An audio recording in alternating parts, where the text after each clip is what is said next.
मैंने सूरज के सनस्पॉट को नंगे हाथों से छुआ, लेकिन जलकर राख होने के बजाय मैं सन गॉड बन गया। बेहिसाब रोशनी और गर्मी ने मुझे धरती का दूसरा सूरज बना दिया। मेरी यांग एट्रीब्यूट पावर से बने ब्लेड की गर्मी इतनी थी कि वो जिस भी चीज के ऊपर से गुजरती उसे राख में बदल देती थी। लेकिन मेरे दोबारा जन्म लेने के पहले ही दिन मेरी कैंपस ब्यूटी गर्लफ्रेंड ने सबके सामने मुझसे ब्रेकअप करने का फैसला कर लिया, सिर्फ इसलिए कि उसका एडमिशन टॉप क्लास की चिंगबे यूनिवर्सिटी में हो गया था और मैं एक जूनियर कॉलेज का स्टूडेंट था जो थर्ड डिवीजन भी पास नहीं कर पाया। उसे साफ लग रहा था कि हम अब एक दुनिया के लोग नहीं हैं। कैंपस ब्यूटी चुचिंगली अपने रीजंस गिनाती रही ताकि मैं रियलिटी को समझूं और उसके पीछे न पड़ूं।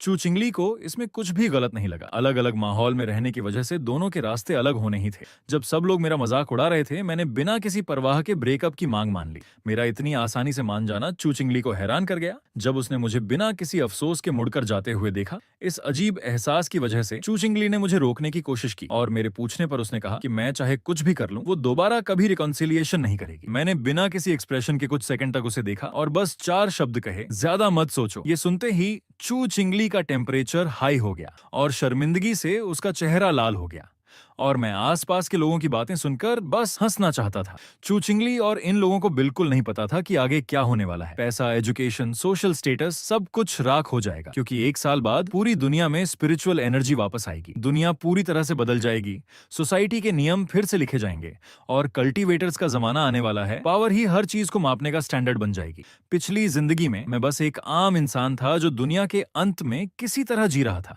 अनगिनत म्यूटेटेड जायंट बीस्ट्स एक नेचुरल डिजास्टर की तरह आए और न जाने कितने शहरों को तबाह कर दिया, और मैं आखिर में उन जानवरों के शिकार से बच नहीं पाया। मैं उनके मुंह में समा गया। उस कोल्डनेस और डिसअपॉइंटमेंट के बीच मेरे अंदर बदला लेने की इच्छा एक्सट्रीम पर पहुंच गई और ठीक उसी समय मैं यूनिवर्स के अल्टीमेट सिस्टम से जुड़ गया। उसने मुझे स्पिरिचुअल एनर्जी की वापसी से 1 साल पहले दोबारा जन्म दिया। इस सिस्टम के पास यूनिवर्स का टॉप लेवल एल्गोरिदम था जो मेरे कॉन्टैक्ट में आने वाली स्पिरिचुअल चीजों के बेस पर मेरे लिए टेक्निक्स बना सकता था। अभी ज्यादातर लोगों को स्पिरिचुअल एनर्जी की वापसी का कोई अंदाजा नहीं है। मुझे इस दौरान स्पिरिचुअल एनर्जी से होने वाले हर एक बदलाव को अपने फायदे के लिए इस्तेमाल करना है। उस वक्त ब्रॉडकास्ट टेलीविजन पर कुछ न्यूज चल रही थी, भारी बारिश की रिपोर्ट्स और टूरिस्ट स्पॉट्स पर पेड़ों का रातों रात अचानक बढ़ जाना। न्यूज में लोगों को शांत करने और इन अजीब घटनाओं से इनकार करने की बजाय लोगों को सावधान रहने की सलाह दी जा रही थी। लेकिन मेरे जैसे इंसान के लिए, जिसे अंदर की बात पता थी, ये साफ था कि ऑफिशियल तौर पर कुछ चेतावनियां दी जा रही थी। ये सियानेशन का एक टिपिकल तरीका था जिससे लोग धीरे धीरे सिचुएशन के लिए तैयार हो जाए और अपने देश पर भरोसा रखें। इसमें मेहनत तो लगती थी, लेकिन इसका इफेक्ट पड़ोसियों के तरीकों से कहीं ज्यादा बेहतर था। इसी बीच मैं भी फोन फोरम पर कुछ अजीब इवेंट्स की तलाश कर रहा था। एक न्यूज ने मेरा ध्यान खींचा। चिंगबई कैंपस में यूवी रेज की इंटेंसिटी नॉर्मल वैल्यू से कहीं ज्यादा थी। दूसरे लोगों ने भी ये न्यूज देखी, लेकिन उन्हें यकीन नहीं हुआ। वो चिंगबई यूनिवर्सिटी से ज्यादा दूर नहीं थे और वहां तो घने बादलों वाला मौसम था, जबकि न्यूज रिपोर्ट में चिंगबई के नॉर्थ कैंपस का टेम्परेचर 74 डिग्री तक पहुंच गया था। कमेंट्स में लोगों की डिसबिलीफ भरी बातें देखकर मैं थोड़ा मुस्कुराया। अभी ज्यादातर लोग इन खबरों को बस एक गिमिक समझ रहे थे। सिर्फ मैं जानता था कि मेरा पहला मौका आ गया है। 15 मिनट बाद चिंगबई यूनिवर्सिटी के नॉर्थ कैंपस गेट पर मैंने अपने चेहरे से पसीना पोंछा। यहाँ का एबनॉर्मल टेम्परेचर वाकई में अजीब था। सूरज की रोशनी जमीन पर पड़कर चमकदार धब्बे बना रही थी। 3000 की सैलरी वाला सिक्योरिटी गार्ड भी गर्मी बर्दाश्त नहीं कर पाया और भाग गया। मैं उस जलन को सहते हुए आगे बढ़ा और जैसे ही मेरा हाथ उस रोशनी के धब्बे से टकराया, मेरे कानों में सिस्टम की आवाज गूंजी। यंग एट्रीब्यूट में तेज उतार चढ़ाव का पता चला। Young attribute data template unlock किया जा रहा है। अचानक गोल्डन लाइट धागों की तरह मेरे शरीर में फैलने लगी। फिर मेरे शरीर से एक चमकदार गोल्डन लाइट निकली। भागते हुए सिक्योरिटी गार्ड्स की आंखें चौंधिया गईं। उन्हें समझ नहीं आया कि क्या हुआ, लेकिन वो हैरान जरूर थे। पर वो ये नहीं जानते थे कि मेरा शरीर आग की तरह जल रहा था और दर्द हड्डियों तक महसूस हो रहा था। तभी सिस्टम की आवाज फिर से आई। टेक्निक्स तैयार हो गई है। आपको यांग एट्रीब्यूट टेक्निक गोल्डन सन ब्रीथिंग मेथड मिल गया है। उसी समय चिंगबई के दूसरे गेट पर न्यू स्टूडेंट्स के रजिस्ट्रेशन के लिए मेरी एक्स गर्लफ्रेंड चुचिंगली भी प्राइड से आई। उसकी खूबसूरत शक्ल देखकर कई सीनियर्स उससे बात करने के लिए आगे आ रहे थे, लेकिन चुचिंगली को उनमें कोई इंटरेस्ट नहीं था। तभी उसके पीछे आसमान छूती एक लाइट का पिलर फट पड़ा। कैंपस के ब्रॉडकास्ट पर अनाउंसमेंट होने लगी। स्टूडेंट्स को नॉर्थ गेट की तरफ न जाने की चेतावनी दी गई। चुचिंगली ने यह सुना, लेकिन उसने स्कूल की वार्निंग को नजरअंदाज करने का फैसला किया। दूसरी तरफ मेरा पूरा शरीर गोल्डन लाइट से ढका हुआ था और सांस लेने पर गोल्डन आग मेरे अंदर के ऑर्गन्स में समा रही थी। मेरे शरीर से अनगिनत इम्प्योरिटीज निकलकर झलकर राख हो गईं। मुझे सिस्टम से गोल्डन सन ब्रीदिंग मेथड के बारे में पता चला कि बस सूरज को घूरकर मैं इस ब्रीदिंग मेथड का यूज करके अपनी बॉडी को प्योर कर सकता हूं, जब तक कि मैं खुद सन गॉड न बन जाऊं। सिस्टम का प्रॉम्प्ट फिर से आया। मुझे 50 बियॉन्ड जी पॉइंट्स मिले। हालांकि मुझे नहीं पता था कि ये क्या है, लेकिन जैसे ही मैंने गोल्डन सन ब्रीथिंग मेथड का इस्तेमाल किया, वो जलता हुआ सूरज थोड़ा फीका पड़ गया। भले ही ये एक पल के लिए हुआ, लेकिन इसने कई यूनिवर्सिटी स्टूडेंट्स को हैरान कर दिया। तभी प्रिंसिपल आखिर में नॉर्थ गेट पर पहुंचे। उन्होंने वहां मौजूद स्टूडेंट्स को हटाना शुरू कर दिया, लेकिन ज्यादा ध्यान खींचने वाली बात यह थी कि प्रिंसिपल के पीछे मिलिट्री यूनिफॉर्म पहने लोगों का एक ग्रुप था। उनमें से एक ने प्रिंसिपल को तुरंत पूरे उत्तर द्वार को सील करने का आदेश दिया। उधर की हलचल मुझे भी महसूस हुई और मैंने तुरंत वहां से निकलने का फैसला किया। मेरे जाने के कुछ ही देर बाद वो मिस्टीरियस मिलिट्री ऑफिसर उस जगह पर आया जहां मैं पहले था। उसने जमीन पर जलने के निशानों को छुआ, उसे सूंघा और तुरंत समझ गया कि ये किसी इंसान का काम है। वो बड़बड़ाया, क्या कोई और भी स्पिरिचुअल एनर्जी के कांटेक्ट में आ गया है? पीछे पीछे आई चू चिंगली ने ये बात सुन ली। उसने दूर की सड़कों पर नजर डाली। उसे एक जानी पहचानी सिलुएट दिखी, पर उसने तुरंत अपने अंदाजे को रिजेक्ट कर दिया। मेरे इतने कम स्कोर के साथ मैं शिंगबे यूनिवर्सिटी में आने की हिम्मत कैसे कर सकता हूँ? 1 घंटे बाद मैं घर वापस आ गया और सूरज की रोशनी अब्सॉर्ब करके प्रैक्टिस करने लगा। अचानक मुझे याद आया कि मैंने जो हंगामा किया था उसकी कोई रिपोर्ट आई है या नहीं। मैंने अपना फोन उठाया और चेक करने लगा। तभी ट्रेंडिंग लिस्ट में पहले नंबर पर कल्टीवेशन एसोसिएशन कंपटीशन टेबल्स ने मेरी क्यूरियोसिटी बढ़ा दी। मुझे इस एसोसिएशन के बारे में थोड़ा बहुत याद था। ये शायद 1 साल पहले बना एक ऑनलाइन एसोसिएशन था। उस समय सबने सोचा था कि ये एक मजाक है, लेकिन अब ये वायरल हो गया था। लेकिन स्पिरिचुअल एनर्जी की वापसी और उन मिस्टीरियस मिलिट्री लोगों को देखने के बाद मैं जान गया था कि ये इतना सिंपल नहीं है। जब मैंने उसे खोला तो कल्टीवेशन के डिटेल्ड लेवल्स मेरी आंखों के सामने थे। पहला लेवल गोस्ट एक्स रेल्म था, दूसरा स्पिरिट क्रिएशन, तीसरा वज्रा और आखिरी के कुछ लेवल्स का डिस्क्रिप्शन तो बहुत ही बड़ा चढ़ाकर किया गया था, जैसे कि यूनिवर्स से परे जाना, लाइफ और डेथ को कंट्रोल करना और दुनिया बनाना। बहुत से लोगों को यकीन नहीं था कि ये सच है, लेकिन मेरी नजर उस ऑफिशियल स्टैम्प पर पड़ी। पिछली जिंदगी में मैं एक आम इंसान था। मैंने स्पिरिचुअल एसोसिएशन के बारे में नहीं सुना था, लेकिन चानेशन में ऑफिशियल स्टैम्प पर बहुत स्ट्रिक्ट कंट्रोल है। इसलिए मैंने उसमें दिए गए इंफॉर्मेशन के हिसाब से गोल्डन सन ब्रीथिंग मेथड का इस्तेमाल करना शुरू किया। जल्द ही मेरे शरीर में गर्मी की वेव उठने लगी। गोल्डन सन ब्रीथिंग मेथड के प्रोसेस में मैं हवा में तैरने लगा और मेरे चारों तरफ आग की लपटें थीं। गोस्ट एक्स का पहला स्टेप था अपनी बॉडी को एक हथियार में बदलना और फिर स्पिरिचुअल एनर्जी को कंट्रोल करके एक डिवाइन एक्स का दिल बनाना। पल भर में अनगिनत लपटों से बनी एक डिवाइन एक्स का प्रोजेक्शन धीरे धीरे बनने लगा। जैसे ही वो एक्स पूरी तरह से बना, मैंने अपने शरीर में एक अनप्रेसिडेंटेड पावर महसूस की। मैं officially ghost x 1 star level पर पहुंच गया था। उसी समय मुझे सिस्टम के बियॉन्ड जी पॉइंट्स के बारे में याद आया। ये किसी भी चीज में जबरदस्ती डाले जा सकते थे। इस बात का मतलब सोचते हुए मैंने पास रखे एक मग को देखा। सिस्टम ने पूछा, क्या आप इस आइटम में बियॉन्ड पॉइंट डालना चाहते हैं? इससे मेरा शक यकीन में बदल गया। बेसिकली ये चीजों को एन्चांट करने जैसा था, उन्हें एक सुपरनैचुरल आइटम बनाने के लिए। अगर मैं यस चुनता तो ये कप यांग एट्रीब्यूट की सुपरनैचुरल पावर वाला बन जाता। इसी तरह मैं बियॉन्ड जी पॉइंट्स को तलवारों में डाल सकता था और शायद वो मेरा एक्सक्लूसिव वेपन बन सकता था। मेरे घर में रखी खानदानी तलवार मेरी पसंद बनी। लेकिन अब बहुत रात हो चुकी थी, एक्सपेरिमेंट कल करेंगे। लेकिन जब मैं सो रहा था, रात के अंधेरे में 2 लाल आंखें चमक उठी। उसी समय एक ऊंची बिल्डिंग की छत पर यूनिफॉर्म में एक लड़की खड़ी थी। वो एक लॉलीपॉप खा रही थी और ईयरपीस पर किसी से बात कर रही थी। अगले ही पल वो ऊंची बिल्डिंग से नीचे कूद गई। उसने अपनी सिल्वर आंखों को थोड़ा श्रिंक किया, क्योंकि उसे उस म्यूटेटेड बीस्ट की मौजूदगी का एहसास हो गया था जिसे वो ट्रैक कर रही थी, और टारगेट 20 किलोमीटर दूर एक घनी आबादी वाले इलाके में घुस चुका था। अपने ईयरपीस पर दूसरे आदमी को सूचित करने के बाद लड़की बिल्डिंग्स के बीच तेजी से अपनी डेस्टिनेशन की तरफ बढ़ने लगी। अगर किसी रास्ते पर चलते इंसान ने ऊपर देखा भी तो उसे बस एक पल के लिए एक धुंधली परछाई दिखी होगी। रात की रोशनी में लड़की का फिगर एक नाइट एल्फ जैसा लग रहा था। दूसरी तरफ मैं गहरी नींद में सो रहा था। एक श्रिल साउंड मेरे कानों में पड़ी जिसने मुझे नींद से जगा दिया। इससे मुझे बहुत गुस्सा आया। मैं आवाज का सोर्स ढूंढने के लिए उठा। गोस्ट एक्स रेल्म में आने के बाद मेरी सुनने की शक्ति भी आम लोगों से कहीं ज्यादा हो गई थी। इस तीखी आवाज से मुझे कुछ गड़बड़ महसूस हुई। जैसे ही मैंने दरवाजा खोला, एक काला शैडो तेजी से मेरी तरफ झपटा। मैंने एक नजर में ही पहचान लिया कि ये एक म्यूटेटेड बीस्ट है। हालांकि उसने अचानक हमला किया, लेकिन मेरी नजर में ये म्यूटेटेड रैबिट एक स्नेल की तरह धीमा था। अगले ही पल मेरे शरीर पर गोल्डन लाइट फैलने लगी। मैं एक पल में उसके सामने पहुंच गया। बिल्डिंग के आम लोगों को बचाने के लिए मैंने उस म्यूटेटेड रैबिट को पकड़ा और बाहर की तरफ जोर से फेंक दिया। फिर मैं उसके ऊपर कूदा। मेरे मुक्के में सूरज की की तरह गोल्डन ग्लो थी। मैंने एक पंच उस म्यूटेटेड रैबिट के शरीर पर मारा। वो 1 सेकंड भी नहीं टिक सका और उसके शरीर में एक बड़ा छेद हो गया, लेकिन रैबिट तुरंत नहीं मरा। उसने मेरी यांग एट्रीब्यूट पावर को निगलने की कोशिश की, लेकिन ये वो चीज नहीं थी जिसे वो छू सकता था। मेरी पावर ने तुरंत उसके शरीर को फाड़ दिया। उस गोल्डन लाइट को देखकर जो लोग अभी तक जगे हुए थे उन्हें लगा कि दिन निकल आया है, लेकिन खिड़की पर आकर देखा तो अभी भी रात थी। जहां तक उस म्यूटेटेड रैबिट की बात है, मेरी पावर निगलने के बाद उसका शरीर फट गया और हर टुकड़ा सोने की तरह चमक रहा था। तभी रैबिट की एक आंख मेरे पैर के पास आकर गिरी। मैंने उसे कोल्ड आईज से देखा और एक पैर से उसे कुचल दिया। वैसे ये क्लियरली डार्क एट्रीब्यूट का था, फिर भी इसने मेरे काउंटर यांग एट्रीब्यूट को निगलने की हिम्मत की। सच में बेवकूफ था। अगर मैं आज भी एक नॉर्मल इंसान होता तो आज रात मैं और इस बिल्डिंग के सभी लोग इस म्यूटेटेड रैबिट का खाना बन जाते। इससे मेरा इरादा और भी पक्का हो गया कि मुझे और ज्यादा टेक्निक्स कलेक्ट करनी है। मेरे जाने के कुछ देर बाद ही एक शैडो आसमान से उतरा। ये वही यूनिफॉर्म वाली लड़की थी, लेकिन वो इस समय थोड़ी कंफ्यूज थी, क्योंकि जिस म्यूटेटेड रैबिट को वो ट्रैक कर रही थी उसके अब सिर्फ टुकड़े बचे थे।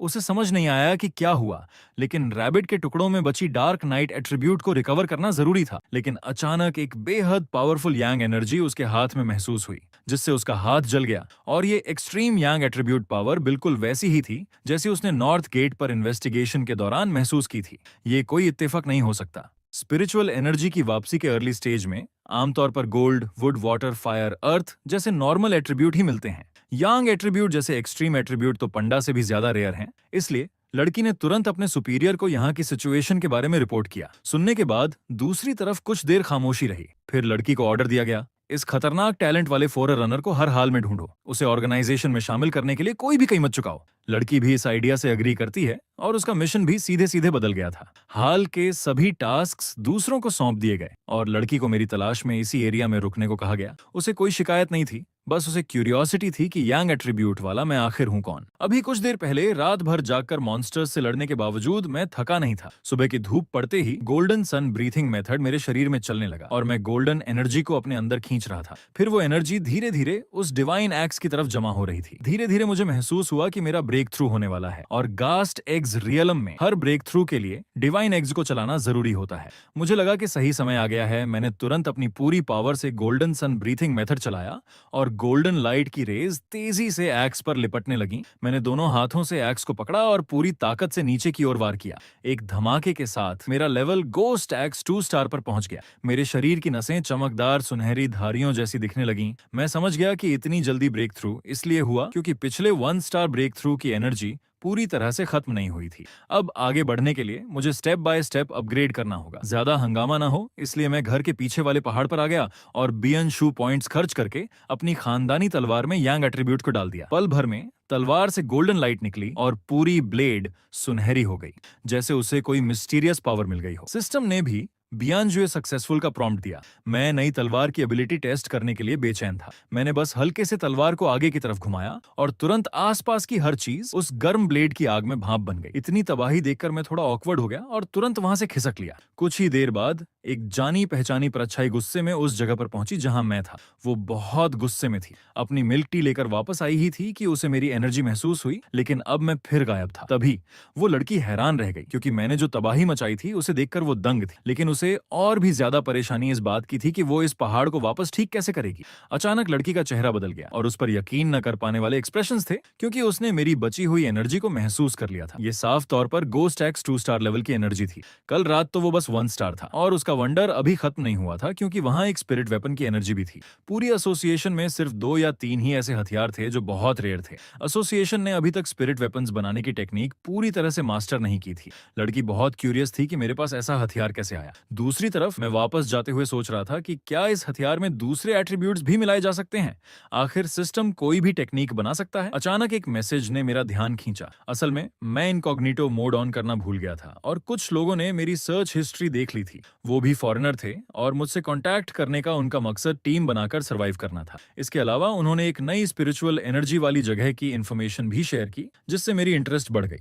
डिटेल्स लेने के बाद पता चला कि ये जगह एक अंडरग्राउंड रिवर वाली गुफा में है। चूंकि वहां की एनर्जी मेरे एट्रीब्यूट से मिलती जुलती थी, मैंने टीम बनाने के लिए हाँ कर दी। तो अगले दिन एक छोटी टीम सबसे पहले डेस्टिनेशन पर पहुंची, एक लड़की और 3 लड़के, एक स्टैंडर्ड कॉम्बिनेशन। लेकिन उन तीनों लड़कों को ये नहीं पता था कि ये पीले बालों वाली लड़की असल में स्पिरिचुअल एनर्जी एसोसिएशन की मेंबर थी। वो ऑनलाइन लोगों को इकट्ठा कर रही थी ताकि देख सके कि कोई टैलेंटेड पर्सन मिलता है या नहीं। वो खुद भी काफी सिफारिशों के बाद एसोसिएशन ज्वाइन कर पाई थी, क्योंकि स्पिरिचुअल एनर्जी एसोसिएशन असल में सिया नेशन का एक ऑफिशियल डिपार्टमेंट था जिसमें एंट्री पाना बहुत मुश्किल था। ये बात मुझे भी आखिरकार महसूस हुई। पीले बालों वाली लड़की मुझे देखकर थोड़ी हैरान हुई।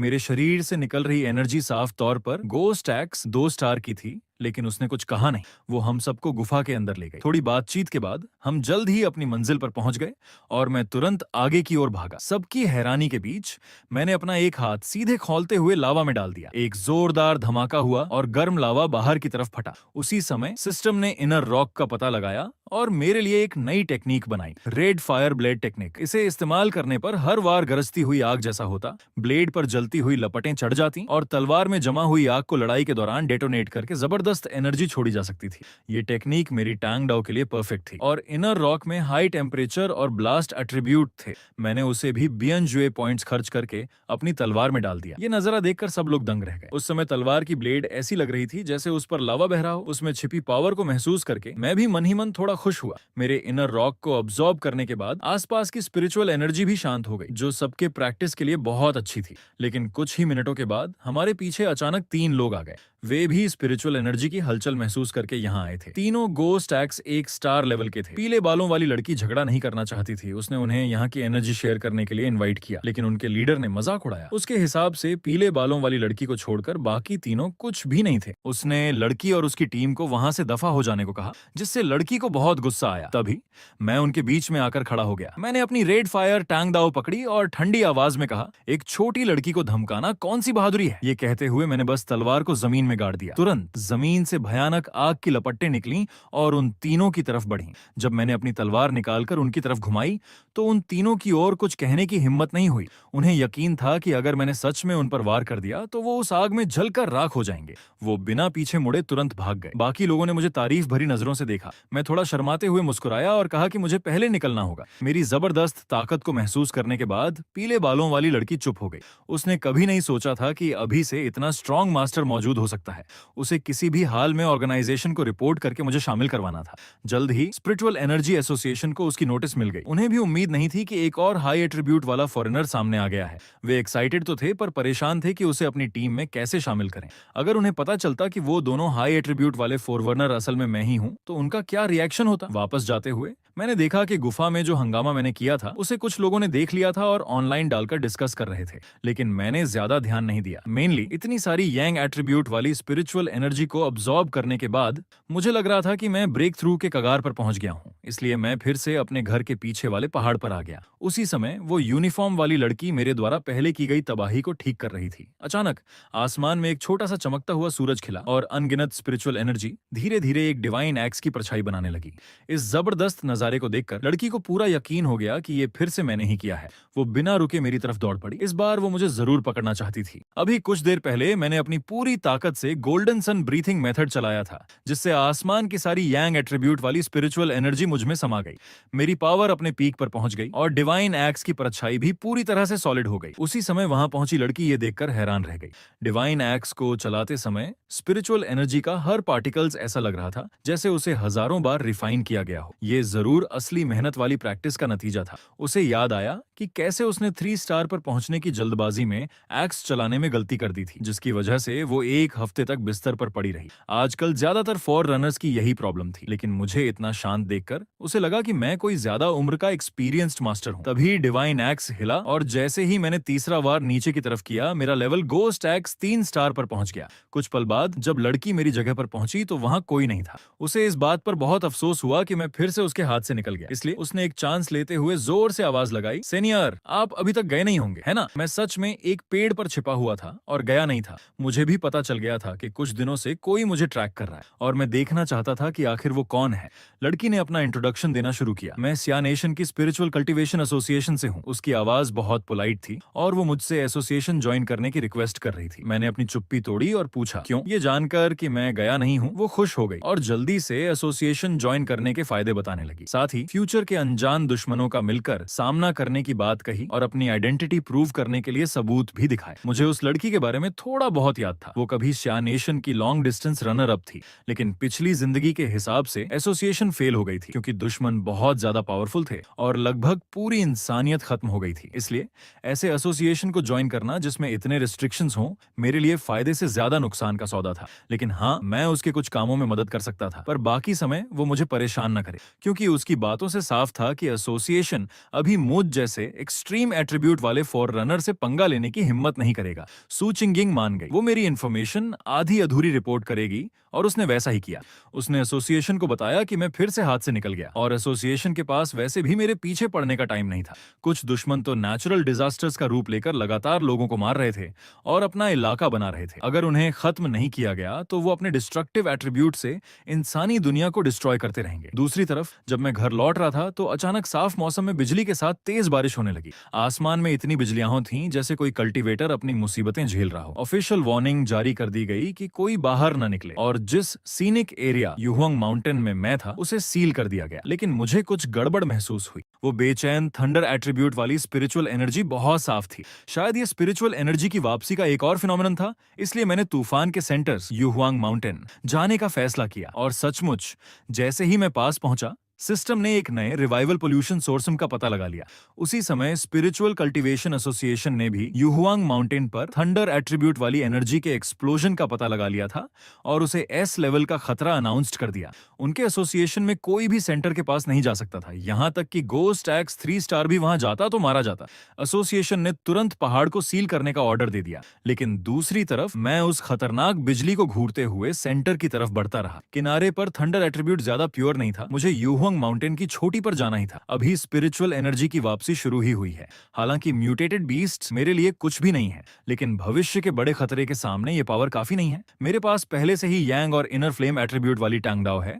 भविष्य में शायद ये एक असली सन गॉड वेपन बन जाए और यहाँ की बिजली की ताकत मेरे शरीर को और स्ट्रॉन्ग बनाने का एक मौका थी। और ज्यादा पावरफुल बनने की इसी इच्छा ने मुझे उस घनी बिजली के बीच सेंटर की तरफ दौड़ाया। तभी एक मोटी बिजली की स्ट्रीक मुझ पर गिरी। मैंने उसे अपनी टैंग डाओ से काटने की कोशिश की, लेकिन मैं उस भयानक बिजली को रोक नहीं पाया। मेरे पास गोल्डन सन ब्रीथिंग मेथड का प्रोटेक्शन होने के बावजूद उस बिजली ने मेरे शरीर की यांग एट्रीब्यूट पावर को तोड़ दिया। ये एक्सट्रीम थंडर एट्रीब्यूट एक क्रूर डिवाइन पावर जैसी थी जो मुझ पर लगातार दबाव बना रही थी, जैसे मेरे वहां आने से गुस्सा हो और चाहती हो कि मैं उसके कदमों में झुक जाऊं। मैंने आसमान में चमकती बिजली को देखा और सोचने लगा कि इस पावर को अपने काबू में कैसे करूं। आसमान से एक और बिजली गिरते देखकर मैंने तुरंत गोल्डन सन ब्रीथिंग मेथड चलाया और बिना हटे एक बार फिर उस बिजली की लाइट्स पर वार कर दिया। मेरे मुंह से खून निकल आया, बिजली मेरे शरीर में घुस गई और मुझे हर तरफ दर्द होने लगा। लेकिन मैंने हार मानने का नहीं सोचा।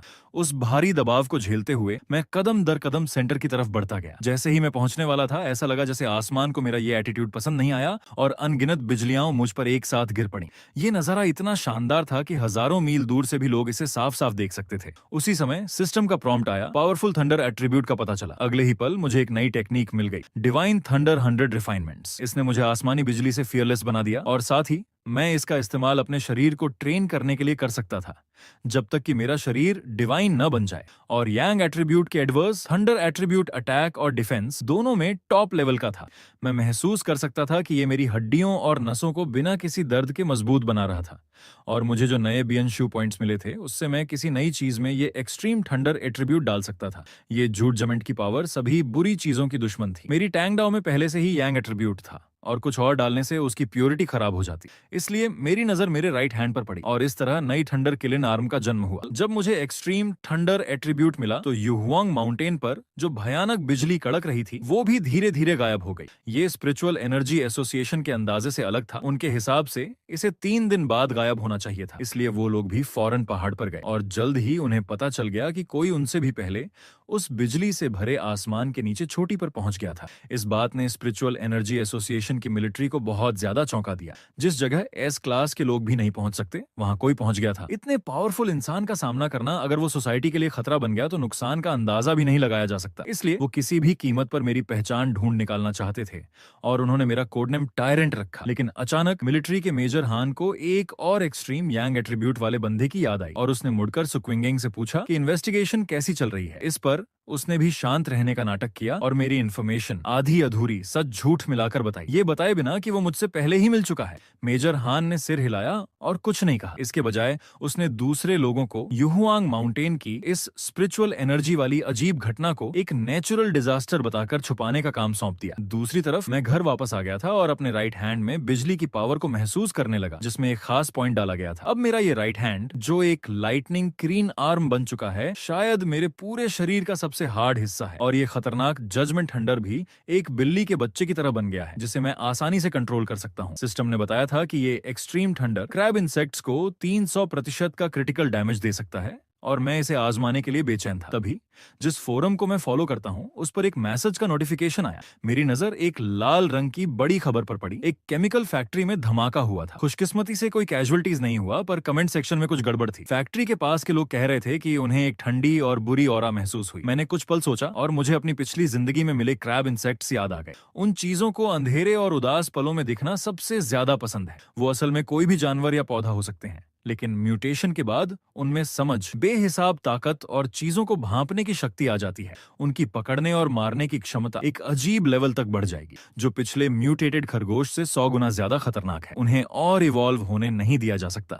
उसी समय उस फैक्ट्री के पास स्पिरिचुअल एनर्जी एसोसिएशन की डिस्ट्रॉयर स्क्वाड किसी चीज का पीछा कर रही थी। उन्होंने उस टारगेट का नाम जुए रखा था। टीम का लीडर काफी सीरियस था, क्योंकि जुए को इंसानों को खाना पसंद है। हालांकि उन्हें एसोसिएशन से मदद मिल रही थी, लेकिन डिस्ट्रॉयर स्क्वाड जानती थी कि उन्हें मुख्य रूप से खुद पर ही भरोसा करना होगा। अब जब पूरे देश में ऐसी घटनाएं फिर से हो रही हैं, तो हेडक्वार्टर बहुत बिजी है। इस जुए को हेडक्वार्टर ने बस बेहद खतरनाक की लिस्ट में डाला था, लेकिन क्योंकि सुक्विंगेंग पास में ही था, हेडक्वार्टर ने उसे भी मदद के लिए जाने को कहा। मेरी तरफ उस म्यूटेटेड जायंट चूहे से आने वाली घिनौनी बदबू मुझे कई किलोमीटर दूर से भी आ रही थी, और दोनों टीमों की मिलीजुली कोशिश से म्यूटेटेड ज्ञान चूहे जुए की छिपने की जगह भी मिल गई। फौरन वो फैल गए और उस जायंट चूहे को घेरने के लिए आगे बढ़े। जाहिर है म्यूटेटेड जायंट चूहे ने भी सुक्विंगेंग और दूसरों को देख लिया था और फौरन भागना चाहा, लेकिन कुछ लोगों ने पहले ही उस चूहे के चारों रास्ते बंद कर दिए थे। उनमें से एक ने ऊंची छलांग लगाई और जायंट चूहे पर वार किया। उसे जरा भी दर्द नहीं हुआ। चूहे की पीठ पर एक बम्प दिखा और अचानक मांस के 2 पंख फैल गए। साथ ही एक कान फाड़ देने वाली सोनिक वेव निकली, जिसने सबको पीछे धकेल दिया। इसके बाद म्यूटेटेड जायंट चूहे का गला हिला और उसके मुंह से गहरे हरे रंग की जहरीली गैस निकली। ये एक डार्क एट्रीब्यूट था जिसमें चीजों को गलाने की प्रॉपर्टी थी। जिस भी चीज को ये छूती, पल भर में उसका स्ट्रक्चर गला देती थी। बिना किसी extreme high level counter attribute के किसी की भी जहर में घुसने की हिम्मत नहीं हुई, और म्यूटेटेड जायंट चूहे ने भी इस मौके का फायदा उठाया,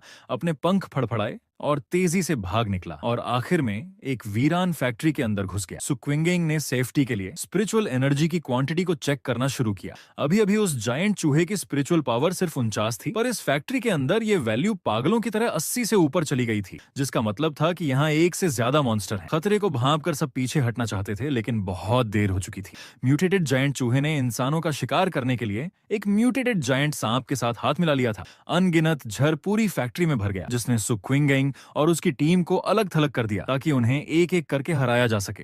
ये देखते ही सुक्विंगेंग सब कुछ समझ गया। उसने उम्मीद नहीं की थी कि चूहे की समझ इंसानों के बराबर होगी, कि उसने अपने नेचुरल दुश्मन के साथ मिलकर काम किया। अब सांप तो उन पर हमला कर ही रहा था, पर सिर्फ इस जहर का सामना करने में ही उनकी स्पिरिचुअल पावर तेजी से खत्म हो रही थी। जल्द ही सुक्विंगेंग की स्पिरिचुअल पावर खत्म हो गई और वो जमीन पर गिर पड़ा। उसकी नाउम्मीदी के पल में छत अचानक टूट गई और एक चकाचौंध करने वाली रोशनी उस अंधेरी फैक्ट्री के अंदर आई।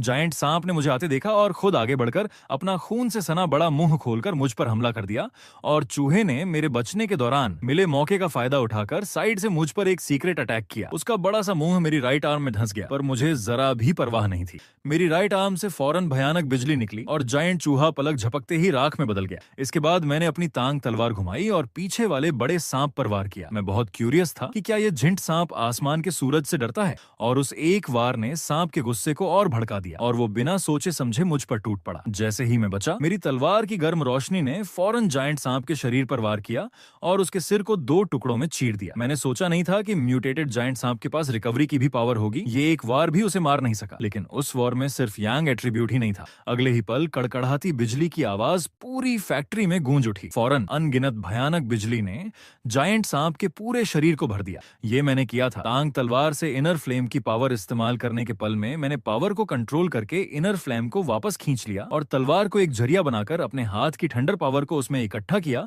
और सांप के शरीर में डाल दिया। डार्क पावर वाले एक मॉन्स्टर के तौर पर जायंट चूहा भले ही अजीब और चालाक था, पर उसकी ताकत कम थी। लेकिन ये सांप मामूली नहीं था। अगर ये अपनी पूरी हद तक बढ़ गया तो ये दुनिया के लिए एक बहुत बड़ा खतरा बन जाएगा। मरने से ठीक पहले भी उसने मुझ पर एक सीक्रेट अटैक करना नहीं भूला। अगर मेरे पास गोल्डन सन ब्रीदिंग मेथड नहीं होता, जिसका यांग फ्लेम एट्रीब्यूट जहर को खत्म कर सकता है और ठंडा पावर उसे प्यूरिफाई कर सकती है, तो कोई और बदकिस्मत होता तो उसकी तो आज फील्डिंग सेट हो जाती। अभी अभी जब मैंने उन 2 म्यूटेटेड जायंट जानवरों को खत्म किया तो मैंने सु क्विंगिंग को ढूंढ लिया, जो पहले मेरा पीछा कर रही थी। मैंने एक ही बार में उसके बेहोश होने का नाटक पकड़ लिया, ये जानते हुए कि वो अब और नहीं छिपा सकती। सु क्विंगिंग ने शर्माते हुए अपनी आंखें ढक लीं, क्योंकि इससे पहले उसने कभी मेरा चेहरा नहीं देखा था। उसे लगा कि मैं अभी अपनी असली पहचान किसी को बताना नहीं चाहता। उस लड़की को मुझे धन्यवाद कहते देख मैंने उसका थैंक्स मान लिया और अलविदा कहकर मुड़ गया। मुझे जाता देख सु क्विंगिंग कुछ कहना चाहती थी, लेकिन मैं पहले ही छत से कूदकर निकल चुका था।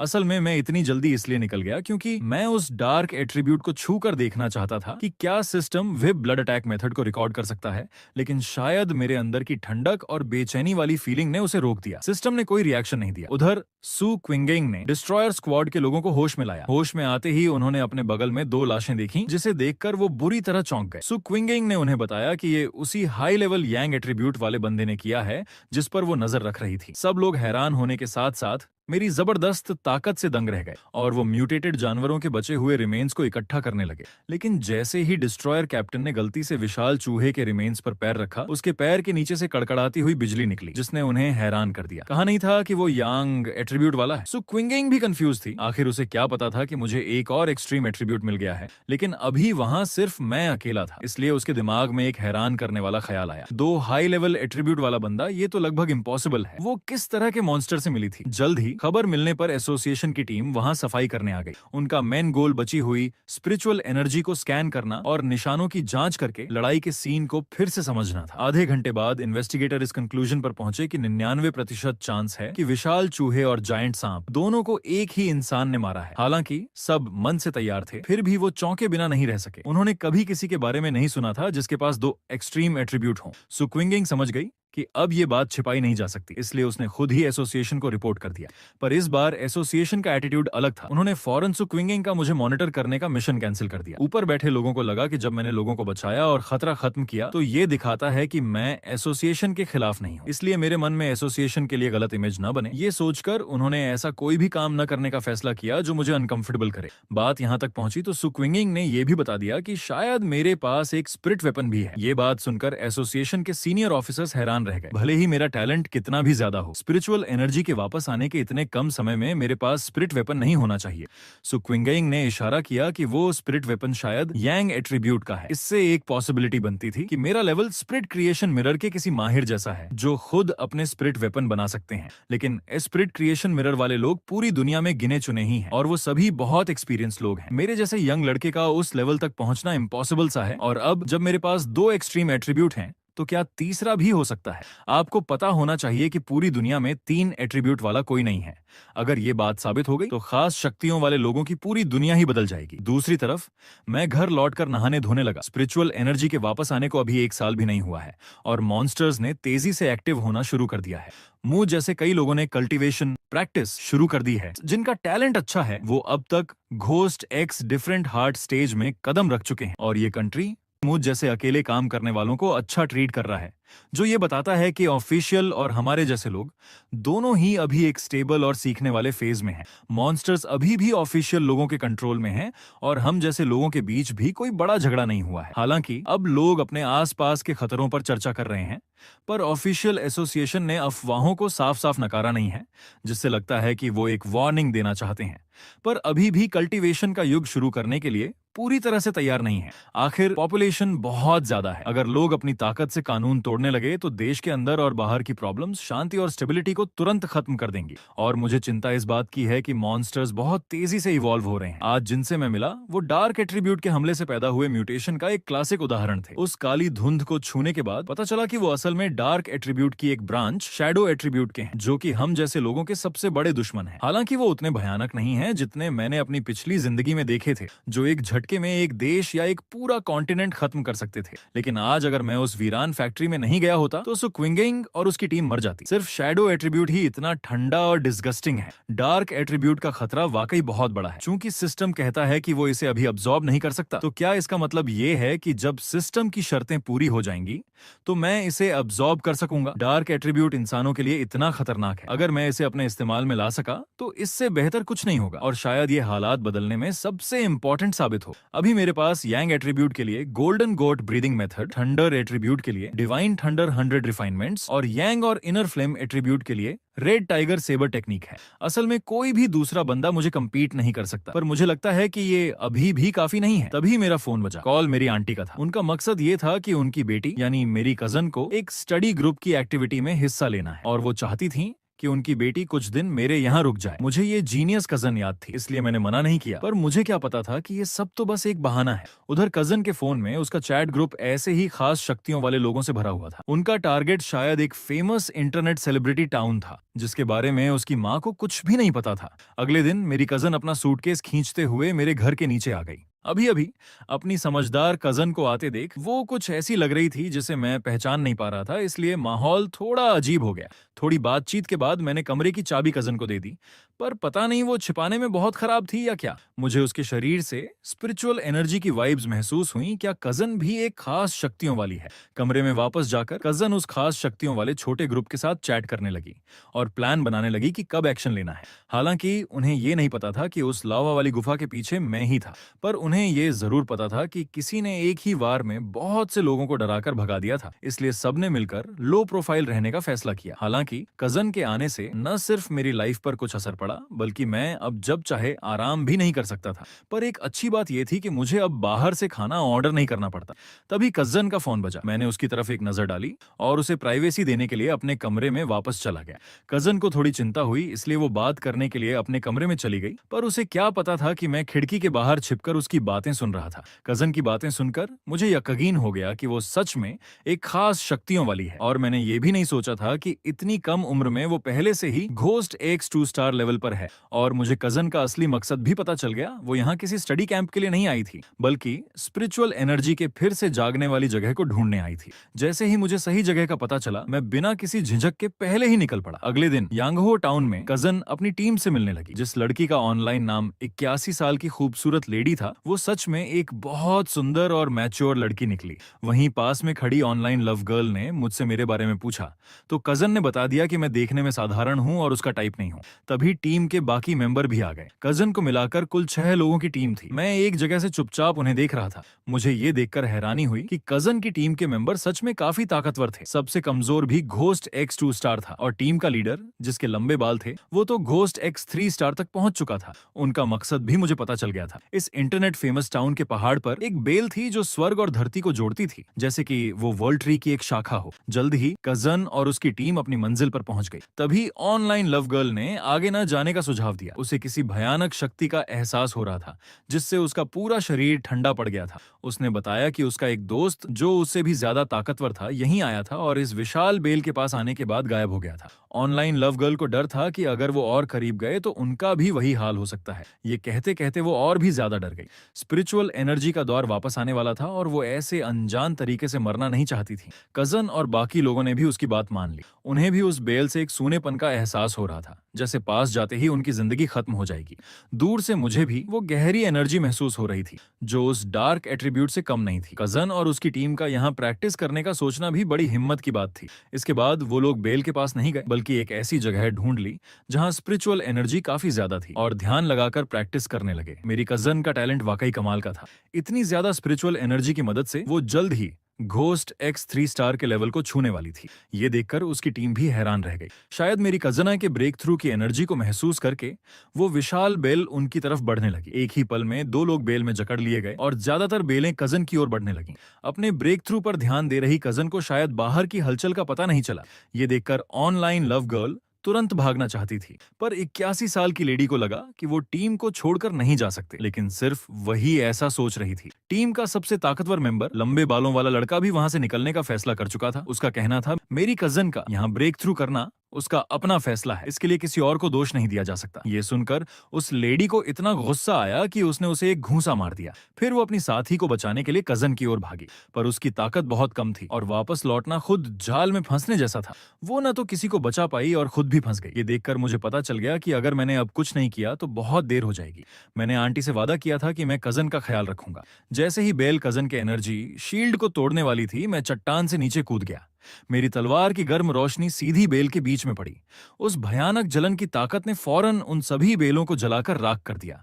उस गर्मी के एहसास से बेल एक पल के लिए पीछे हट गई, पर मेरा उन्हें छोड़ने का कोई इरादा नहीं था। आग की लपटों ने उन्हें खत्म करना शुरू कर दिया। मेरे अचानक आने से वहां मौजूद सभी लोग बुरी तरह चौंक गए। मेरे शरीर से निकल रहे एक्सट्रीम यांग एट्रीब्यूट को महसूस करके उन्हें अपनी कमजोरी का एहसास हुआ। लंबे बालों वाला लड़का बहुत कंफ्यूज था। वो घोस्ट एक्स 3 स्टार लेवल पर था और बाकी लोगों से बहुत आगे था। फिर भी उसे ऐसा क्यों लग रहा था कि मुझमें और उसमें जमीन आसमान का फर्क है। मैं आसमान में चमकते सूरज जैसा था और वो एक तारा भी नहीं था।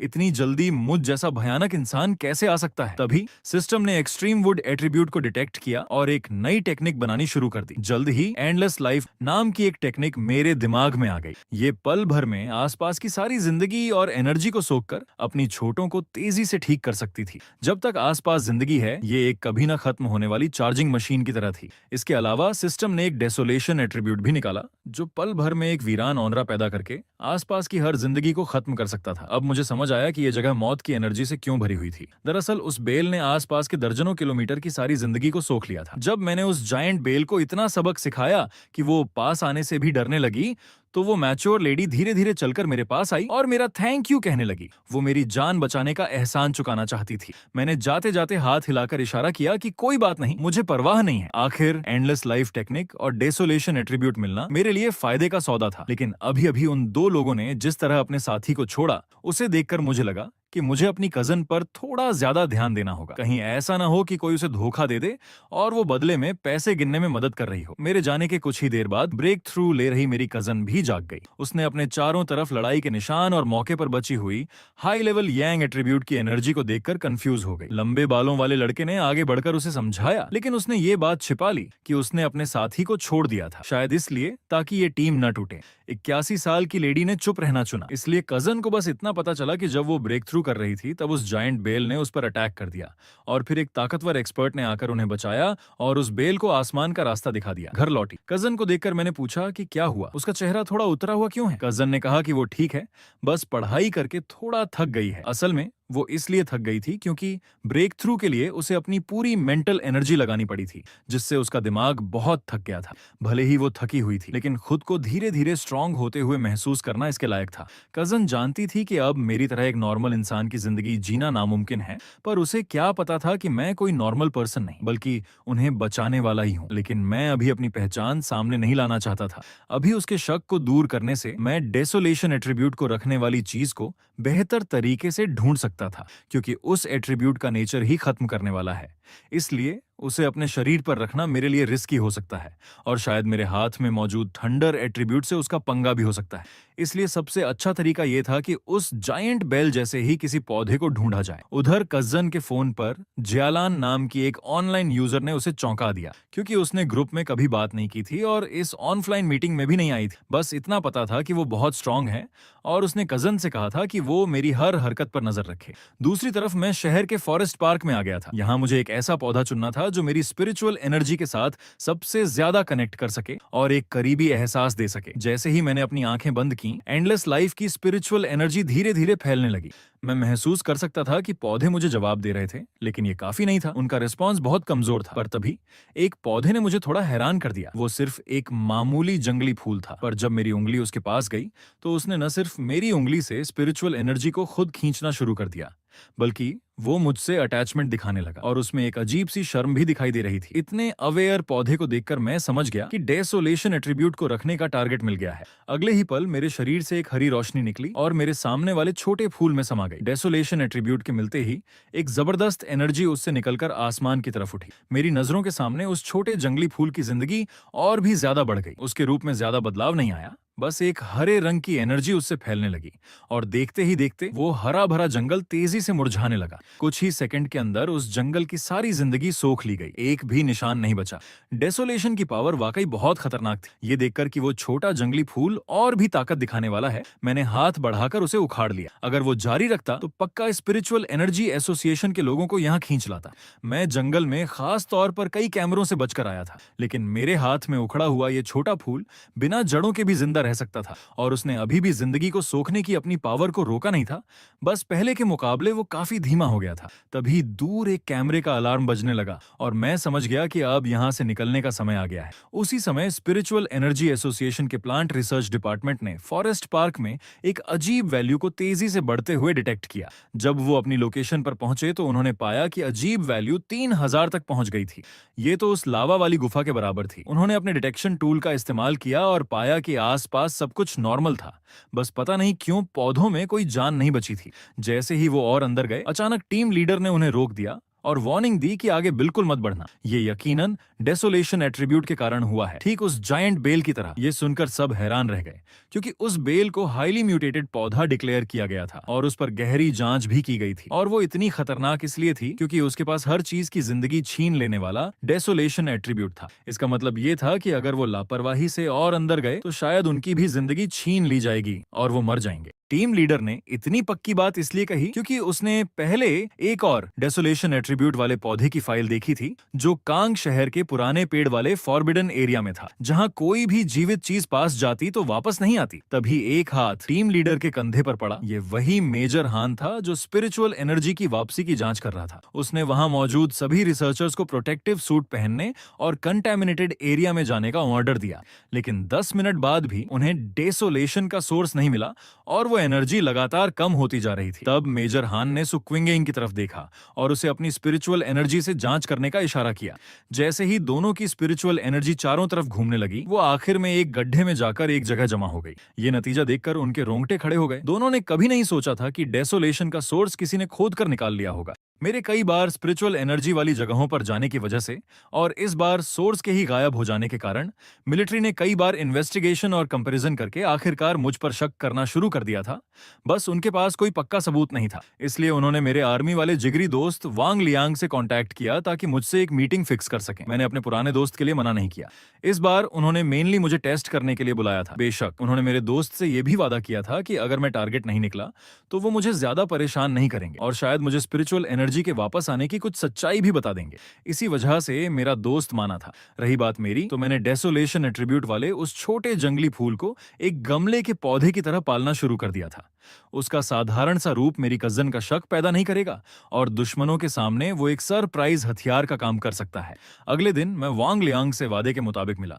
अपने इस जिगरी दोस्त को देखकर मैं थोड़ा इमोशनल हो गया, क्योंकि अपनी पिछली जिंदगी के उस मुश्किल दौर में मैंने उसके बारे में कोई खबर नहीं सुनी थी। शायद एक सैनिक होने के नाते वो किसी अनजानी जंग में शहीद हो गया था। वांग लियांग ने थोड़ा रुककर बोलना शुरू किया और मुझसे पूछा कि क्या मैंने कुछ भी अजीब महसूस किया है। मेरी हैरानी देखकर वांग लियांग ने जोर देकर कहा कि अगले 1 साल में दुनिया में जमीन आसमान का बदलाव आ सकता है और सब कुछ फिर से तय होगा। ये बात सुनकर मुझे थोड़ी हैरानी हुई। आर्मी में स्पिरिचुअल एनर्जी के बारे में जानना कोई बड़ी बात नहीं थी, पर मुझे हैरानी इस बात की थी कि आम सैनिकों को सख्ती से सीक्रेसी बनाए रखने का ऑर्डर होता है। और अब जब वांग लियांग मुझे ये सब बता रहा था, मैं समझ गया कि मिलिट्री ने मुझे अपनी शक की लिस्ट में डाल दिया है। मेरे दोस्त ने ये मीटिंग शायद मिलिट्री के कहने पर ही रखी थी ताकि वो मुझे परख सकें। मेरे नासमझ बनने का नाटक करने के बाद भी मेरा दोस्त मुझे एक बार और सावधान रहने की सलाह दे रहा था। तभी वांग लियांग का फोन बजा और एक गुस्से वाली आवाज ने उसे 10 मिनट के अंदर टीम में वापस आने का आदेश दिया। वांग लियांग को जल्दी में देखकर मैंने सीधे सीधे पूछ लिया, क्या ये स्पिरिचुअल एनर्जी के वापस आने से जुड़ा कोई मामला है? उसकी हैरान आंखों को देखकर मैंने कहा कि वो मुझे अपने साथ ले जा सकता है।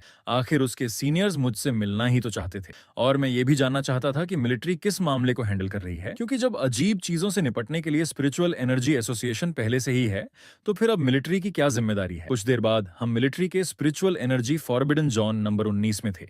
यहाँ पहुंचकर मैंने देखा कि इस जगह पर स्पिरिचुअल एनर्जी बहुत ज्यादा थी। वांग लियांग के साथ होने की वजह से मुझे किसी ने नहीं रोका। अंदर घुसते ही मैंने देखा कि मिलिट्री एक खूंखार कुत्ते से लड़ रही थी और वो लोग अपर हैंड में नहीं लग रहे थे, मेनली इसलिए क्योंकि उस कुत्ते के पास डार्कनेस और आग का मिला जुला एट्रीब्यूट था जो उसे बहुत ज्यादा खतरनाक बना रहा था। कई सैनिक बुरी तरह घायल हो चुके थे। टीम की इंचार्ज जीलान, जो घोस्ट एक्स 3 स्टार लेवल पर थी, उसने वांग लियांग को मेरे जैसे एक अजनबी के साथ मिलिट्री की रिस्ट्रिक्टेड जगह में आते देखा। उसे वांग लियांग पर एक्शन लेना चाहिए था, पर सिचुएशन बहुत गंभीर थी, इसलिए जीलान ने उसे फौरन टीम में शामिल होने का आदेश दिया।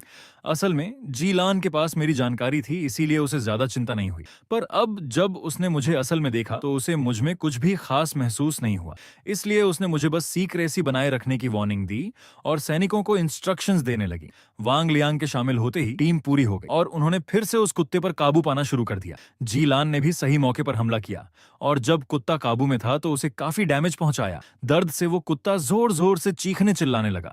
उसने अपने पास आते सैनिकों को खत्म करने के लिए अपनी डार्कनेस की ताकत का इस्तेमाल किया। अगर जीलान ने सही समय पर हमला न किया होता तो वो सैनिक मरता नहीं तो बुरी तरह घायल जरूर होता। जीलान ने सबसे कुत्ते से दूरी बनाए रखने को कहा। ये सब देखकर मैं उनकी टीम की तारीफ कर रहा था, पर तभी मैं एकदम अलर्ट हो गया। मैं चिल्लाया, सब लोग जल्दी पीछे हटो, क्योंकि उस कुत्ते के शरीर से अचानक एक जबरदस्त एनर्जी की लहर निकली। अगले ही पल धुआं हटा और वो साधारण सा कुत्ता एक बहुत बड़े डरावने इंसान जैसे रूप में बदल चुका था। इससे कुत्ते की आग और डार्कनेस की ताकतें पूरी तरह से मिलकर म्यूटेट हो गई थीं। अब सब लोग मुश्किल में पड़ गए थे और उस जानवर की नजरें वांग लियांग पर टिक गईं। जी लान घबरा गई और मेरी आंखों में बिजली चमकने लगी। अगर वांग लियांग को कुछ भी होता तो मैं तुरंत एक्शन लेता। आखिर में वांग लियांग ने अपनी तेज रफ्तार से उस जानवर के हमले को चकमा दे दिया, पर हमले के झटके से वो भी बुरी तरह घायल हो गया और अब लड़ने की हालत में नहीं था। पर इसके बावजूद वो अपने भाइयों के साथ लड़ने के लिए खड़ा होना चाहता था। जी लान और बाकी सैनिक भी अपनी जान पर खेलकर उस जानवर को उसी इलाके में रोकने के लिए तैयार थे। ये देखकर मैंने और छिपना ठीक नहीं समझा। मैं जी लान से भी ज्यादा तेजी से आगे बढ़ा। मेरी रफ्तार बिजली जैसी थी और मेरे दाहिने हाथ से बिजली के कड़कड़ाने की तेज आवाज आ रही थी। कुछ ही सेकंड में मैं उस भेड़िए जैसे जानवर के सिर के ऊपर पहुंच गया। हजारों बिजलियों ने उसके सिर पर हमला किया। वो जबरदस्त बिजली लगातार उस जानवर के शरीर में घुस रही थी। इस नजारे ने वहां मौजूद सभी लोगों को हैरान कर दिया। जिस बी क्लास जानवर को वो हरा नहीं पा रहे थे, उसे मैंने इतनी आसानी से कंट्रोल में कर लिया था। साथ ही उन्होंने मेरी आइडेंटिटी भी कंफर्म कर ली। मैं ही युहुआंग माउंटेन से निकला टायरेंट था। मैंने उनसे थोड़ा और पीछे हटने को कहा। मेरे हाथ से बिजली निकलकर आसमान में चली गई और पलक झपकते ही ऊपर काले बादल छा गए। उस पल सबकी नजरों में मैं बिजली पर राज करने वाला एक राजा लग रहा था। ये देखकर जीलान इतनी हैरान हुई कि उसके पास शब्द नहीं थे। इस एक्सट्रीम थंडर एट्रीब्यूट का प्रेशर ऐसा था कि पूरी दुनिया में दूसरा कोई ऐसा नहीं था। उसे मेरे और अपने बीच का बहुत बड़ा फर्क भी महसूस हो गया। अगले ही पल आसमान से बिजली का एक बहुत बड़ा पिलर उस जानवर पर गिरा। इस पल मैं टायरेंट नाम के लायक था। जब मैंने उस म्यूटेटेड खूंखार कुत्ते को आसानी से निपटा दिया तो किसी को भी अपनी आंखों पर यकीन नहीं हो रहा था। मेरा जिगरी दोस्त वांग लियांग भी जोश में मेरी तरफ दौड़कर आया। उसने कभी नहीं सोचा था कि मैं इतना पावरफुल हूंगा, पर इस वजह से हमारे बीच कोई दूरी नहीं आई। तभी जीलान मेरी तरफ आई और मेरी मदद के लिए थैंक्स कहा। मैंने इशारा किया कि कोई बात नहीं, मैं तो बस अपने दोस्त को बचा रहा था। लेकिन जान बचाने का एहसान तो जान बचाने का एहसान होता है। जीलान ने मेरा कॉन्टैक्ट नंबर मांगा, चाहे बाद में बात करने के लिए हो या ऊपर रिपोर्ट करने के लिए। मैंने मना नहीं किया। तभी जी लान ने बात बदलते हुए मुझे आर्मी में शामिल होने का ऑफर दिया। असल में मेरी ताकत ने उसे सच में हिलाकर रख दिया था। भले ही हम दोनों घोस्ट एक्स 3 स्टार लेवल पर थे, पर हमारे बीच जमीन आसमान का फर्क था। उसे भी पता था कि उम्मीद कम है, इसलिए उसने कहा कि शायद वो मुझे रिक्रूट करने के लायक नहीं है। पर जी लान को इसमें कोई शर्म नहीं थी। उसने कहा कि अगर मैं एग्री हूं तो वो किसी और बड़े ऑफिसर को मुझे इनवाइट करने के लिए भेजेगी, ताकि मुझे पूरी इज्जत मिले। सैनिकों के लिए मेरे मन में इज्जत तो बहुत है, पर मुझे आजाद रहने की आदत है, इसलिए मैंने जी लान को पोलाइटली मना कर दिया। हाँ, मैंने ये वादा जरूर किया कि अगर वो किसी ऐसे ताकतवर जानवर से टकराते हैं जिसे वो संभाल नहीं सकते, तो वो मुझे मदद के लिए बुला सकते हैं। जी लान ने सिर हिलाया और कुछ नहीं कहा, और मैंने भी जाने का मौका देख लिया। मेरे जाने के बाद जी लान ने मेरी तारीफों के पुल बांध दिए। उसने मेरे दोस्त वांग लियांग से कहा कि वो मुझसे अच्छे रिश्ते बनाए रखे। जिसके पास अभी इतनी ताकत है, सोचो फ्यूचर में वो कितना बड़ा फाइटर बनेगा। उधर घर लौटकर मैंने अपनी प्रैक्टिस शुरू कर दी। मैंने उनके सामने अभी सिर्फ अपना थंडर एट्रीब्यूट ही दिखाया था। अपना एक दांव छिपाकर रखने के साथ साथ थंडर एट्रीब्यूट की डार्कनेस पर जो पकड़ है, वो मिलिट्री को चाहिए ही थी। मुझे अपनी तरफ खींचने के लिए वो डेफिनेटली स्पिरिचुअल एनर्जी से जुड़ी जानकारी सबसे पहले मुझे देंगे। और इस बार आर्मी जाने से मैं उनका रोल भी समझ गया था। आर्मी खतरनाक और एनर्जी से भरपूर इलाकों में तैनात रहती है। एक तरफ तो इससे आर्मी को भरपूर एनर्जी वाले माहौल में ट्रेनिंग का मौका मिलता है ताकि उनकी फाइटिंग पावर बनी रहे, और दूसरी तरफ वो आम लोगों और अजीब जानवरों के बीच एक सेपरेशन और वार्निंग लाइन का काम करते हैं। आर्मी नाइट वॉच है, अंधेरे में चमकने वाली तलवार है, देश की ढाल है, जबकि स्पिरिचुअल एनर्जी एसोसिएशन शहरों में बचे खुचे खतरों को साफ करने का काम करती है। इस तरह सरकार एक तरफ फॉरबिडन जोन बनाकर आम लोगों को प्रोटेक्ट कर रही है और दूसरी तरफ स्पिरिचुअल एनर्जी के वापस आने का सिग्नल भी दे रही है। इस डबल स्ट्रेटजी से फ्यूचर में अचानक कोई बड़ी गड़बड़ी नहीं होगी। पहले डेसोलेशन एट्रीब्यूट को एब्जॉर्ब करने और फिर फॉरबिडन जोन में भारी मात्रा में स्पिरिचुअल एनर्जी एब्जॉर्ब करने की वजह से मेरी ताकत तेजी से बढ़ने लगी। दूसरी तरफ मेरी कजन जब सुपरमार्केट से बाहर निकल रही थी तो अचानक उसके सामने से एक जबरदस्त एनर्जी की लहर निकली, जिससे मेरी कजन लिन यी की आंखें फटी की फटी रह गईं। उसकी आंखों में एक डिवाइन एक्स का फैंटम दिखाई दिया, जिसे सिर्फ खास शक्तियों वाले ही देख सकते थे। ये देखकर कजन तुरंत समझ गई कि कोई अपना लेवल बढ़ा रहा है। उसने देखा कि वो विशाल डिवाइन एक्स धीरे धीरे नीचे आ रहा है और उसे महसूस होने वाली एनर्जी भी बढ़ती जा रही थी, और जल्द ही वो एनर्जी कजन की समझ से भी पार हो गई। उसके दिमाग में एक अनबिलीवेबल ख्याल आया, क्या ये स्पिरिट क्रिएशन मिरर लेवल में प्रमोशन है? इतना ताकतवर इंसान उसके इतने करीब था। उसी समय स्पिरिचुअल एनर्जी एसोसिएशन के पूरे मॉनिटरिंग रूम में खून जैसे लाल रंग का वार्निंग अलार्म बजने लगा। 99 पॉइंट की अजीब वैल्यू जो सिर्फ स्पिरिट क्रिएशन मिरर लेवल पर ही हो सकती थी। ये देखकर सब लोग एक अनजान डर में डूब गए। अगर ये कोई जानवर हुआ तो उनके पैरों के नीचे बसा ये शहर शायद एक झटके में तबाह हो जाएगा और यहाँ मौजूद कोई भी उसे रोक नहीं पाएगा। एक ऑफिसर का असिस्टेंट बैकअप मांगने लगा। मास डिस्ट्रक्शन वाले हथियारों को छोड़कर उन्हें हर तरह के एडवांस्ड इक्विपमेंट की जरूरत थी। तभी एक सैनिक रिपोर्ट लेकर आया, अलार्म बंद हो गया है। ये कोई जानवर नहीं बल्कि एक इंसान के प्रमोशन से हुई हलचल थी। इतनी बड़ी हलचल मचाने वाला मैं भी हैरान था। मैंने नहीं सोचा था कि मैं सीधे स्पिरिट क्रिएशन लेवल पर पहुंच जाऊंगा। अचानक मेरे फोन पर एक मैसेज ने मेरा ध्यान खींचा। ये वांग लियांग का था। उसने बताया कि किंग बे यूनिवर्सिटी के प्लेग्राउंड में एक अनजान टाइगर दिखाई दिया है, और ये नॉर्थ गेट वाली पुरानी जगह नहीं बल्कि दूसरी बार सामने आया कोई नया खतरा है। आखिर में वांग लियांग ने मुझे अच्छे दोस्त की तरह सलाह दी, तुम्हारी ताकत बहुत ज्यादा है, हम लोग उसे संभाल नहीं सकते। आगे जो भी करना बहुत सावधान रहना। और यही वजह है कि मैं अपना दूसरा एट्रीब्यूट छिपाकर रखता हूँ। आखिर बहुत ज्यादा हाई प्रोफाइल होने से आप आसानी से दूसरों की नजरों में खटकने लगते हैं। तभी कजन भी घर लौट आई। उसने हाथ में मेरे लिए लाया हुआ टेक अवे दिखाया। मुझे आलस से फोन चलाते देखकर उसने मन ही मन सोचा, इसका कैरेक्टर अच्छा है और कोई बुरी आदत भी नहीं है, पर एक ही प्रॉब्लम है, ये बहुत आलसी है। वो सोच रही थी कि वो उन जैसे लोगों की तरह नहीं है जो मौके ढूंढने और आम लोगों के सामने अपनी पहचान छिपाने के लिए इधर उधर भागते रहते हैं। मेरे इस आलसीपन को देखकर कजन को गुस्सा भी आ रहा था, पर उसने मन में ठान लिया था कि अगर फ्यूचर में सच में कोई मुसीबत आई तो वो मुझे प्रोटेक्ट करेगी। असल में उसे ये नहीं पता था कि मैं कोई गेम नहीं खेल रहा था, बल्कि किंग बे प्लेग्राउंड वाले जानवर की वीडियो देख रहा था। वीडियो में आग बहुत तेजी से और जोरों से फैल रही थी, पर और कुछ साफ नहीं दिख रहा था। मुझे लगा कि असली सिचुएशन जानने के लिए मुझे उस जगह पर जाना ही होगा। अभी अभी शिन बे यूनिवर्सिटी के सील किए गए स्काई फायर एरिया में कुछ रिपोर्टर्स को बड़ी खबर की भनक लग गई थी, पर उन सबको बाहर ही रोक दिया गया था। सबकी नजरों के सामने मैं और जीलान उस सील किए गए एरिया में चले गए जहां जाने के लिए वो सब तरस रहे थे। जल्द ही मैंने वो जला हुआ प्लेग्राउंड देखा। जीलान प्रिंसिपल के ऑफिस की तरफ जाने लगी, पर मेरा उसके साथ जाने का कोई इरादा नहीं था। मेरा ध्यान वापस उस स्काई फायर से तबाह हुए प्लेग्राउंड पर था। मैंने जमीन को छुआ तो पाया कि वो ठंडी हो चुकी थी और वहां स्काई फायर की कोई स्पिरिचुअल एनर्जी भी नहीं बची थी। मैं सोच ही रहा था कि मेरे पीछे से एक जानी पहचानी आवाज आई। वो मेरी एक्स गर्लफ्रेंड, स्कूल की सबसे पॉपुलर लड़की चू क्विंगली थी। उसके बगल में खड़ी उसकी बेस्ट फ्रेंड ने जब चू क्विंगली को मेरा नाम पुकारते सुना तो वो समझ गई कि मैं ही वो एक्स बॉयफ्रेंड हूँ जिसके बारे में उसने बात की थी।